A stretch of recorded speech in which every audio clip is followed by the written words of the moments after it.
NEET കിട്ടുമെന്ന് തോന്നുന്നില്ല സാറേ. പിന്നെ എഞ്ചിനീയറിങ്ങിന് പോയാൽ എങ്ങനെയായിരിക്കും? കമ്പ്യൂട്ടർ ഇനി സ്കോപ്പ് ഉണ്ടാവുമോ? അതോ വെറ്റിനറിക്ക് പോകുന്നതാണോ നല്ലത്? ഡെൻറ്റിസ്ട്രിക്ക് അഡ്മിഷൻ കിട്ടിയാൽ പോകണോ? ഇങ്ങനെ വളരെ ഒരു കൺഫ്യൂഷനിലാണ് പലരും. പലരും എടുക്കുന്ന തീരുമാനങ്ങളൊക്കെ ഒട്ടും ആധുനിക കാലത്ത് യോജിക്കുന്ന തീരുമാനങ്ങളല്ല. അതാണ് ഏറ്റവും രസകരമായ കാര്യം. പല ഫീൽഡുകളിലും ഇനിയും സാധ്യതകളൊക്കെ ഒരുപാട് കുറയാൻ പോവുകയാണ്. നമുക്കറിയാം AI-യുടെ ഒരു ഇൻഫ്ലുവൻസ്, റോബോട്ടിക്സ്, ഓട്ടോമേഷനൊക്കെ വരുമ്പോൾ ഒരുപാട് മേഖലകളിൽ തൊഴിൽ സാധ്യതകൾ കുറഞ്ഞു വരും. എന്നാൽ ഒരുപാട് മേഖലകളിൽ തൊഴിൽ സാധ്യതകൾ ഇത് കാരണം തന്നെ എക്കണോമി മെച്ചപ്പെടുകയും എഫിഷ്യൻസി മെച്ചപ്പെടുകയും ഒരു സിസ്റ്റം മെച്ചപ്പെടുകയും ഒക്കെ ചെയ്യുമ്പോൾ ഒരുപാട് പുതിയ സാധ്യതകൾ വരികയും ചെയ്യും.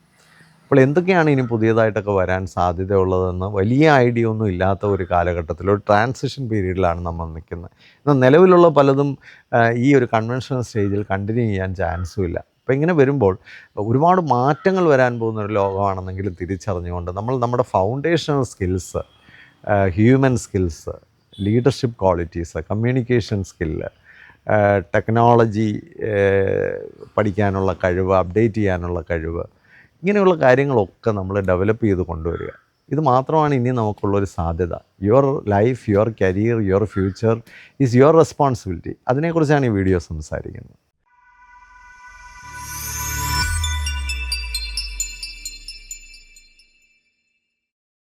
രാവിലെ പത്രത്തിലെ ഒരു ആർട്ടിക്കിൾ വായിക്കുകയായിരുന്നു. ഇന്നത്തെ പൊതുസമൂഹത്തിൽ നമ്മൾ വലിയ കരിയറൊക്കെ ആഗ്രഹിച്ചു പോകുന്ന പല കുട്ടികളെ സംബന്ധിച്ചും അവരവസാനം എത്തിപ്പെടുന്നത് വളരെ അനാരോഗ്യപരമായ സാഹചര്യങ്ങളിലാണ്. ഇപ്പോൾ തന്നെ കഴിഞ്ഞ കുറേ വർഷങ്ങളായിട്ട് ഈ വർക്ക് ഫ്രം ഹോമൊക്കെ ചെയ്തുകൊണ്ടിരിക്കുന്ന ഒരുപാട് പേരിൽ വലിയ ഡിപ്രഷനും വിഡ്രോവലും ഒക്കെ ഉണ്ടാകുന്നുണ്ട്. അവർക്ക് സോഷ്യലൈസ് ചെയ്യാനൊക്കെ വലിയ ബുദ്ധിമുട്ടുകളുണ്ട്. കാരണം അവരൊരുപാട് കാലങ്ങളായിട്ട് അകത്തിരിക്കുന്നത് കൊണ്ട് തന്നെ അവർ ഒരു അസോസിയേഷൻ ഒന്നും അവരുടെ ജീവിതത്തിൽ ഉണ്ടാകുന്നില്ല, ഒരു ഫെലോഷിപ്പ് ഇല്ല, ഇൻ്റർപേഴ്സണൽ ഓപ്പർച്യൂണിറ്റീസ് ഇല്ല, ഫ്രണ്ട്ഷിപ്പ് കുറവാണ്, ആഘോഷങ്ങളില്ല. അപ്പോൾ പലപ്പോഴും വരുന്നൊരു കുഴപ്പം എന്നാണെന്ന് ചോദിച്ചാൽ, ഇങ്ങനെ ഒരുപാട് കാലം ഇരുന്ന് ജോലി ചെയ്യുമ്പോഴത്തേക്ക് അവരിലെ പല നാച്ചുറൽ എബിലിറ്റീസും നശിച്ചു പോവാണ്. ഒരുപാട് അത്തരം ആൾക്കാർ ഒരു വിഡ്രോവൽ സിംറ്റത്തോടു കൂടി അകത്തിരിക്കുന്നുണ്ട്. വേറൊന്ന് ഈ നൈറ്റ് ഷിഫ്റ്റ് ചെയ്യുന്ന ആൾക്കാരാണ്. നൈറ്റ് ഷിഫ്റ്റൊക്കെ ചെയ്യുന്ന ധാരാളം കുട്ടികൾ, അവരൊക്കെ വളരെ ബ്രില്യൻ്റായിട്ടൊക്കെ പഠിച്ച കുട്ടികളാണ്. പക്ഷേ ഈ നൈറ്റ് ഷിഫ്റ്റൊക്കെ ചെയ്യുന്നത് കൊണ്ടുള്ള പ്രശ്നം എന്നാന്ന് ചോദിച്ചാൽ, അവർ പകൽ കിടന്നുറങ്ങുകയും സമൂഹമായിട്ട് വലിയ കണക്ഷൻ ഉണ്ടാകാതെ വരികയും അവരുടെ ആരോഗ്യ കാര്യങ്ങളിലൊക്കെ വലിയ പ്രശ്നങ്ങളുണ്ടാകുകയും ഒക്കെ ചെയ്യുന്നുണ്ട്. എല്ലാവർക്കും അല്ല, എന്നാലും ഇതൊക്കെ നല്ല ശതമാനത്തെയും അഫക്റ്റ് ചെയ്യുന്നുണ്ട്. വേറൊരു കാര്യം ആ ആർട്ടിക്കിളിൽ കണ്ടത്, വർഷങ്ങളായിട്ടിങ്ങനെ ഓരോ കോമ്പറ്റേറ്റീവ് എക്സാമിന് വേണ്ടി പ്രിപ്പയർ ചെയ്തുകൊണ്ടിരിക്കുക. ഇപ്പോൾ സിവിൽ സർവീസിന് വേണ്ടിയൊക്കെ 2-3 വർഷമൊക്കെ പ്രിപ്പയർ ചെയ്യുക, അതുപോലെ തന്നെ ക്യാറ്റിന് വേണ്ടി പ്രിപ്പയർ ചെയ്യുക, നീറ്റിന് വേണ്ടി പ്രിപ്പയർ ചെയ്യുക, ഇങ്ങനെ ഒരുപാട് വർഷങ്ങളിങ്ങനെ ഒരു എക്സാമിന് വേണ്ടിയൊക്കെ പ്രിപ്പയർ ചെയ്തിട്ട് അത് കിട്ടാതെ വന്നിട്ട് അതിൽ നിന്നുള്ള വിഡ്രോവലും ഡിപ്രഷനും ഒക്കെ ആയിട്ട് ഒരുപാട് ആൾക്കാർ വിഷമിക്കുന്നുണ്ട്. ഇപ്പോൾ നമ്മൾ മനസ്സിലാക്കേണ്ടത്, നമ്മുടെ രാജ്യത്തിൻ്റെ ഹ്യൂമൻ റിസോഴ്സിലെ ഒരു വളരെ കേപ്പബിളായിട്ടുള്ള ഒരു കൂട്ടം ആൾക്കാരാണ് ഇത്തരം കാര്യങ്ങളിലൊക്കെ പോയി നമുക്ക് നഷ്ടപ്പെട്ടുകൊണ്ടിരിക്കുന്നത്. കുറച്ചുകൂടെ മൈക്രോ ലെവലിൽ ചിന്തിച്ചാൽ നമ്മുടെയൊക്കെ വീടുകളിൽ ഇപ്പോൾ +2 കഴിഞ്ഞു, ഡിഗ്രി കഴിഞ്ഞു, 10ാം ക്ലാസ് കഴിഞ്ഞു, കുട്ടികളുടെയൊക്കെ കരിയറിനെ പറ്റിയൊക്കെ വലിയ ആലോചനകൾ നടക്കുന്ന ഒരു സമയമാണ്. പലരും ഈ ഒരു 30 കൊല്ലം മുമ്പുള്ള ചോയ്സുകളിലൊക്കെയാണ് ഇപ്പോഴും കുടുങ്ങിക്കിടക്കുന്നത്. ഞാൻ കരിയർ സംബന്ധമായ പല ഡിസ്കഷൻസും, വളരെ എമിനൻ്റ് ആയിട്ടുള്ള ആൾക്കാരുടെ പല ഡിസ്കഷൻസ് ഈ ദിവസങ്ങളിലൊക്കെ ശ്രദ്ധിക്കുകയായിരുന്നു. അവരൊക്കെ പറയുന്നൊരു കാര്യം, സമൂഹത്തിൻ്റെ താഴെ തട്ടിലേക്ക് അല്ലെങ്കിൽ ഒരു ഫ്രണ്ട് ലൈനിലേക്ക് ശരിയായിട്ടുള്ള ഒരു കരിയർ ലിറ്ററസി ഇപ്പോഴും വന്നിട്ടില്ല. ഇപ്പോഴും നമ്മൾ doctor, engineer, chartered accountant, IAS ഇങ്ങനെയൊക്കെയാണ് കാര്യങ്ങളെ കാണുന്നത്. പക്ഷേ കാണുന്നതുകൊണ്ട് കുഴപ്പമില്ല, അങ്ങനെ കൺവെൻഷനലായിട്ട് ചിന്തിക്കുന്നതുകൊണ്ടും കുഴപ്പമില്ല. പക്ഷേ ഇതിലെത്ര കുട്ടികൾ ഇതിനൊക്കെ റിയലി കോമ്പീറ്റൻ്റ് ആണ്? ഇപ്പോൾ ഡോക്ടർ ആകേണ്ട ഒരു കുട്ടിയെ സംബന്ധിച്ച് ഇന്നത്തെ കാലത്ത്, ഞാൻ ഇതിനു മുമ്പുള്ള വീഡിയോസിലൊക്കെ പറഞ്ഞിട്ടുള്ളൊരു കാര്യമാണ്, ഒരു ഡോക്ടർ എന്നൊക്കെ പറയുന്നത് ഇനിയുള്ള കാലത്ത് ഡിജിറ്റൽ ടെക്നോളജിയും റോബോട്ടിക്സും ഒക്കെ കൈകാര്യം ചെയ്യേണ്ടവരാണ്. അപ്പോൾ അവരെ സംബന്ധിച്ചൊരു ഡോക്ടർ ആകുമ്പോൾ തന്നെ ഒരു എഞ്ചിനീയറും കൂടെ ഒക്കെ ആയെങ്കിൽ മാത്രമേ ഇനിയുള്ള കാലത്ത് അവർക്ക് പിടിച്ചു നിൽക്കാനായിട്ട് പറ്റുള്ളൂ. പല കുട്ടികളും ഈ നീറ്റൊക്കെ എഴുതാൻ പോകുന്ന പല കുട്ടികളും മാത്തമാറ്റിക്സിൽ ഒരു കോമ്പീറ്റൻസി ഉള്ളവരല്ല. അപ്പോൾ അതുകൊണ്ട് തന്നെ അവർ എത്ര വർഷം നീറ്റിന് വേണ്ടി ശ്രമിച്ചാലും അവർക്കൊരു ഹയർ റാങ്ക് കിട്ടാനുള്ള സാധ്യതകളൊക്കെ വളരെ കുറവായിരിക്കും. ഇതൊന്നും ആരും മനസ്സിലാക്കുന്നില്ല. ബയോളജി ഇഷ്ടമാണ്, അതുകൊണ്ട് ഡോക്ടറാകണം. ഇതൊക്കെ ഇമോഷണലായിട്ട് തീരുമാനിക്കേണ്ട കാര്യങ്ങളല്ല ഇത്തരം കാര്യങ്ങൾ. അതുപോലെ ഈ എഞ്ചിനീയറിങ്ങിന് പോകുന്ന നല്ലൊരു ശതമാനം കുട്ടികൾ ഇപ്പോഴും കമ്പ്യൂട്ടർ സയൻസ് പോലുള്ള എഞ്ചിനീയറിങ്ങിലേക്കാണ് പോകുന്നത്. ഒരു AI വരുമ്പോൾ ആദ്യം റീപ്ലേസ് ചെയ്യപ്പെടുന്നത് ഈ കമ്പ്യൂട്ടർ സയൻസ് പോലുള്ള എഞ്ചിനീയറിംഗ് ബ്രാഞ്ച് പഠിക്കുന്ന കുട്ടികളെ ആയിരിക്കും. ഇപ്പോൾ തന്നെ നമ്മൾ ഓരോ ദിവസവും വിദേശ രാജ്യങ്ങളിലെ അല്ലെങ്കിൽ ഇൻ്റർനാഷണൽ കമ്പനികളുടെയൊക്കെ മെറ്റ പോലുള്ള കമ്പനികളൊക്കെ നമ്മൾ കാണുന്നത് ഓരോ ദിവസവും ആയിരക്കണക്കിന് പേരെയാണ് അവർ പിരിച്ചുവിടുന്നത്. ഇത് നല്ലൊരു ശതമാനം ഇന്ത്യക്കാരാണ് ജോലി നഷ്ടപ്പെടുന്നത്. അതിനകത്ത് നമ്മുടെ മലയാളികളും ധാരാളമായിട്ടുണ്ട്. അപ്പം ഇതിൻ്റെയൊക്കെ അർത്ഥം എന്താണ്? നമ്മൾ ഈ കമ്പ്യൂട്ടർ സയൻസ് എന്നൊക്കെ പറയുന്നത് കുറച്ചുകൂടെ വൾണറബിളായിട്ടുള്ള ഒരു ബ്രാഞ്ചാണ്. എൻജിനീയറിങ്ങിനൊക്കെ പോകുന്ന ആൾക്കാർ കുറേ കൂടി ഒരു പെർഫോമിംഗ് ആയിട്ടുള്ള അല്ലെങ്കിൽ കുറച്ചുകൂടെ കോറായിട്ടുള്ള മെക്കാനിക്കൽ, സിവിൽ, ഇലക്ട്രോണിക്സ് ഇങ്ങനെയൊക്കെയുള്ള മേഖലകളിൽ പോകാൻ ഫിറ്റാണെങ്കിൽ, കാരണം അതിനൊക്കെ പോകുമ്പോൾ നമ്മൾ മാത്സും ഫിസിക്സും മാത്രമല്ല നല്ല ആരോഗ്യവും നല്ല അനലിറ്റിക്കൽ സ്കില്ലും ഒക്കെ ഉള്ളവരായിരിക്കണം ഈ എൻജിനീയറിങ്ങിന് പോകുന്നത്. അപ്പോൾ അങ്ങനെയൊക്കെ ഫിറ്റായിട്ടുള്ള ആൾക്കാർ മാത്രമേ എൻജിനീയറിങ്ങിലേക്ക് പോവുക. ഇനിയും കമ്പ്യൂട്ടർ രംഗത്ത് ഇത്രയും കാലം നമുക്ക് ജോലി കിട്ടിയതിൻ്റെ കാരണമെന്ന് പറഞ്ഞാൽ ഈ കോഡിങ്ങും അതുപോലെ തന്നെ ഈ കോൾ സെൻറ്ററുകളും അതുപോലെ തന്നെ ബാക്ക് ഓഫീസ് ഓപ്പറേഷൻസ് ഇങ്ങനെയൊക്കെയുള്ള വളരെ നിലവാരം കുറഞ്ഞ അല്ലെങ്കിൽ വലിയ ടഫ്നെസ് ഒന്നും ഇല്ലാത്ത മേഖലകളിലൊക്കെ നമുക്ക് ജോലി ഉണ്ടായിരുന്നത് കൊണ്ടാണ് ആ ജോലികളൊക്കെ ക്രമേണ ഇല്ലാതായിക്കൊണ്ടിരിക്കുകയാണ്. അതുകൊണ്ട് അത്തരം മേഖലകളിലൊക്കെ പോകും. ഇപ്പോൾ എൻജിനീയറിംഗ് എന്ന് പറയുന്നത് തന്നെ ഒന്ന് ആലോചിക്കേണ്ടതായിട്ടുണ്ട്. ഇപ്പോൾ കഴിഞ്ഞ ദിവസം ഒരു വീഡിയോയിൽ വളരെ എക്സ്പേർട്ടായിട്ടുള്ള ഒരാൾ പറഞ്ഞത് എൻജിനീയറിംഗ് ഡിപ്ലോമക്കാർക്ക് കുറേ കൂടെ സാധ്യതകളുണ്ട്. കാരണം അവർ കൈകൊണ്ട് ജോലികളൊക്കെ ചെയ്യുന്നവരാണ്, അല്ലെങ്കിൽ അവർ അതിൻ്റെ ടെക്നിക്കൽ അല്ലെങ്കിൽ അതിൻ്റെ പ്രാക്ടിക്കൽ ആപ്ലിക്കേഷൻ ലെവലിൽ നിൽക്കുന്നവരാണ്. അവർക്ക് കുറേ കൂടെ ജോലി സാധ്യതകൾ കൂടും. നേരെ മറിച്ച് ഈ കോഡിംഗ് ലെവലിൽ നിൽക്കുന്ന ആൾക്കാർ, സോഫ്റ്റ്വെയർ ലെവലിൽ നിൽക്കുന്ന ആൾക്കാർ, അവർക്കാണ് കൂടുതൽ ജോലി നഷ്ടപ്പെടാൻ സാധ്യത. അപ്പോൾ ഇതൊക്കെ ഞാൻ പറഞ്ഞ മാതാപിതാക്കൾ കൂടുതലും കേൾക്കുന്ന ഒരു ചാനലായതുകൊണ്ടാണ് ഞാൻ ഇത്തരം ടോപ്പിക്കുകളൊക്കെ എടുക്കുന്നത്. അപ്പോൾ കൂടുതൽ നമ്മുടെ സമൂഹത്തിൽ ഈ കാര്യത്തിലൊക്കെ ഒരു അവയർനെസ് വേണം. പ്രധാനമായിട്ടും നമ്മുടെ കുട്ടി ഈ ഒരു ഫീൽഡിന് ഫിറ്റാണ്. അപ്പോൾ CAക്ക് പോകുന്ന കുട്ടികൾ, CAക്കൊക്കെ പോയിട്ട് പല കുട്ടികളും അവസാനം CA കിട്ടാതെ വരുമ്പോൾ ഈ വിദേശ രാജ്യത്തെ CMA പോലുള്ള ACCA പോലുള്ള കോഴ്സുകളൊക്കെ എടുക്കുന്നു. പക്ഷേ അവരൊന്നും പ്രതീക്ഷിക്കുന്ന തരത്തിലുള്ളൊരു കരിയറിലേക്കൊന്നും അവർക്ക് എത്തിച്ചേരാനായിട്ട് പറ്റുന്നില്ല. അത്തരം കുട്ടികളൊക്കെയാണ് ഈ നൈറ്റ് ഷിഫ്റ്റിലൊക്കെ ജോലി ചെയ്യുകയും അതുപോലെ വർക്ക് ഫ്രം ഹോം എന്നൊക്കെ പറഞ്ഞ അവസാനം ഓരോരുത്തരത്തൊക്കെ കുടുങ്ങി കിടക്കുകയൊക്കെ ചെയ്തിട്ട് അവസാനം അവർക്കൊരു ഫാമിലി ലൈഫില്ല, സോഷ്യൽ ലൈഫില്ല, ഫ്രണ്ട്സില്ല, ആവശ്യത്തിനുള്ള ഒരു സന്തോഷമില്ല. അപ്പോൾ നമ്മൾ ഈ നമ്മുടെ കരിയറിൽ എടുക്കുന്ന ഓരോ തീരുമാനങ്ങളും നാളെ ഉണ്ടാക്കാൻ പോകുന്ന അതിൻ്റെ ഔട്ട്കം എന്താണ്, അതിൻ്റെ ഇമ്പാക്റ്റ് എന്താണ്, അതിൻ്റെ ഇംപ്ലിക്കേഷൻസും കോൺസിക്വൻസസും ഒക്കെ എന്താണെന്നൊരു ലോങ് ടേമായിട്ട് പ്ലാൻ ചെയ്തൊക്കെ വേണം നമ്മൾ പഠിക്കാനായിട്ടൊക്കെ പോകാൻ. അതുപോലെ വളരെ പ്രധാനമായ ഒരു കാര്യം, ഈ ആർട്സ് ആൻഡ് സയൻസിലൊക്കെ ഇപ്പോഴും വലിയ സാധ്യതകളുണ്ട്. കാരണം ഈ AI ഒക്കെ ഒരുപാട് വരുമ്പോൾ കൂടുതലും റീപ്ലേസ് ചെയ്യപ്പെടുന്നത് ടെക്നോളജിക്കലായിട്ടുള്ള ഏരിയയിലും ഒക്കെയാണ്. എന്നാൽ ഹ്യൂമൻ കണ്ടൻ്റുള്ള ജോലികൾ, പ്രത്യേകിച്ച് മനുഷ്യൻ്റെ ഇടപെടലുകൾ ഒരുപാട് ആവശ്യമുള്ള ലബോറട്ടറി വർക്കുകൾ, അതുപോലെ തന്നെ ടെക്നിക്കൽ വർക്കുകൾ, അതുപോലെ ആർട്സ്, അതുപോലെ തന്നെ സെയിൽസ്, മാർക്കറ്റിങ്, ഓർഗനൈസ് ചെയ്യുന്നവർ, പ്ലാൻ ചെയ്യുന്നവർ, വലിയ പ്രോജക്റ്റുകളെ ലീഡ് ചെയ്യുന്നവർ, നല്ല ലീഡർഷിപ്പ് എടുക്കാൻ കഴിവുള്ളവർ, ഏതൊരു സാഹചര്യത്തെ അനലൈസ് ചെയ്ത് അതിൻ്റെ ഒരു സൊല്യൂഷനിലേക്ക് വരാൻ കഴിയുന്നവർ, ഇങ്ങനെയൊക്കെയുള്ള ആൾക്കാർക്കായിരിക്കും ജോലി സാധ്യതകൾ കൂടുതൽ.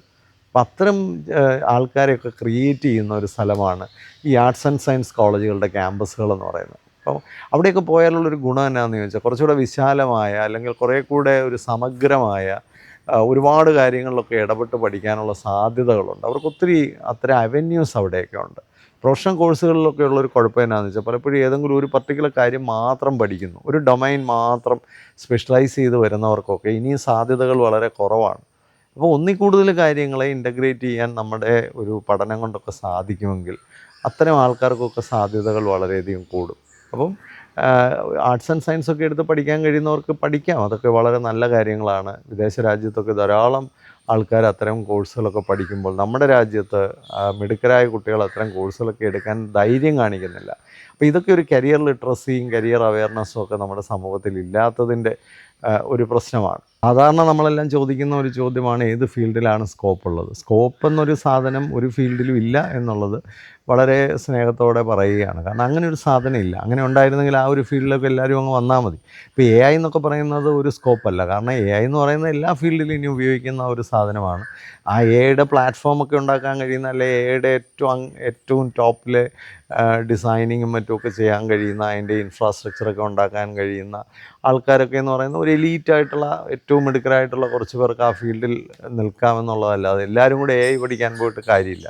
കാരണം എ ഐ എല്ലാ ഫീൽഡിലും ഉപയോഗിക്കുമ്പോൾ ഏതെങ്കിലും ഒരു ഫീൽഡിൽ നിങ്ങൾക്കൊരു എക്സ്പെർട്ടൈസ് ഉണ്ടെങ്കിൽ, ഇപ്പോൾ ഫോർ എക്സാമ്പിൾ നിങ്ങളൊരു ബയോളജിസ്റ്റാണ്, അതിൻ്റെ കൂടെ നിങ്ങൾ എ ഐയും കൂടെ ഉപയോഗിക്കാനുള്ള ഫിറ്റ്നസ് ഉണ്ടെങ്കിൽ, നിങ്ങളൊരു എക്കണോമിസ്റ്റാണ്, അതിൻ്റെ കൂടെ നിങ്ങൾക്ക് ഡാറ്റ അനാലിസിസും എ ഐയും ഒക്കെ ഉപയോഗിക്കാനുള്ള ഒരു ഫിറ്റ്നസ് ഉണ്ടെങ്കിൽ നിങ്ങൾ കുറേ കൂടി ഒരു ഫീൽഡിൽ മികച്ച ഒരാളാവും. ഇപ്പോൾ ഒരു ഡോക്ടറാണ് എന്നുള്ളത് കൊണ്ട് തന്നെ നിങ്ങൾ മെഡിക്കൽ സയൻസിൽ ഫീൽഡിൽ നിൽക്കുമ്പോൾ തന്നെ നിങ്ങൾക്ക് റോബോട്ടിക്സും എ ഐ ഒക്കെ നന്നായിട്ട് കൈകാര്യം ചെയ്യുന്ന ഒരാളാണെങ്കിൽ നിങ്ങൾക്ക് വലിയ സാധ്യതകളാണ്. അപ്പോൾ ഇന്ന് പറയുന്ന പോലെ ഏതെങ്കിലും ഒരു എ ഐ മാത്രമായിട്ട് ഇനിയും നിലനിൽക്കാനുള്ള സാധ്യതകൾ കുറവാണ്. അപ്പോൾ എ ഐ നമുക്ക് വേറെ ഏതെങ്കിലും ഒരു ഫീൽഡിലെ എക്സ്പേർട്ടൈസിൻ്റെ കൂടെ എ ഐയുടെ നോളജും കൂടെ ഉണ്ടെങ്കിൽ നിങ്ങൾക്കുള്ള സാധ്യതകൾ വളരെയധികം കൂടും.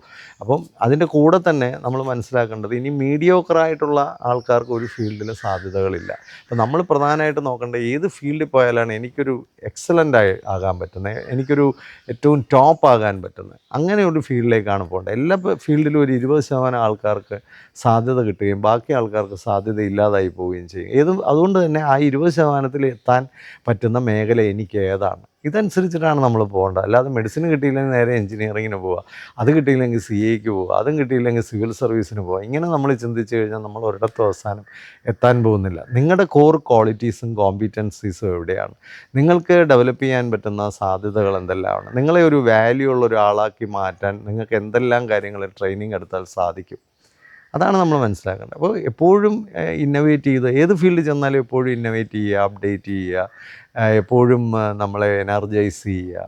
അങ്ങനെ നിൽക്കുന്ന ഒരാൾക്ക് മാത്രമേ ഇനി നിലനിൽപ്പുള്ളൂ. അപ്പോൾ ഇതിൻ്റെ കൂടെ അടിസ്ഥാനപരമായിട്ട് ഞാൻ പറയാൻ ആഗ്രഹിക്കുന്ന ഒരു കാര്യം, ഞാൻ എപ്പോഴും പറയുന്നത് പോലെ തന്നെ ചെറിയ പ്രായം മുതലേ, കുഞ്ഞുങ്ങളെ വളർത്തുമ്പം മുതൽ ചെറിയ പ്രായം മുതലേ നമ്മൾ ശ്രദ്ധിക്കേണ്ടത് കുട്ടികളെയൊക്കെ സമഗ്രമായി വളർത്തിക്കൊണ്ടുവരിക. നമ്മൾ ഈ പറയുന്ന സ്കില്ലുകളൊക്കെ ഒരു അൾട്ടിമേറ്റ് ആയിട്ട് ഒരു 25 വയസ്സിൽ ഒരാളിൽ കാണണമെങ്കിൽ അവരുടെ ബാല്യം വളരെ സന്തോഷമുള്ളതായിരിക്കണം.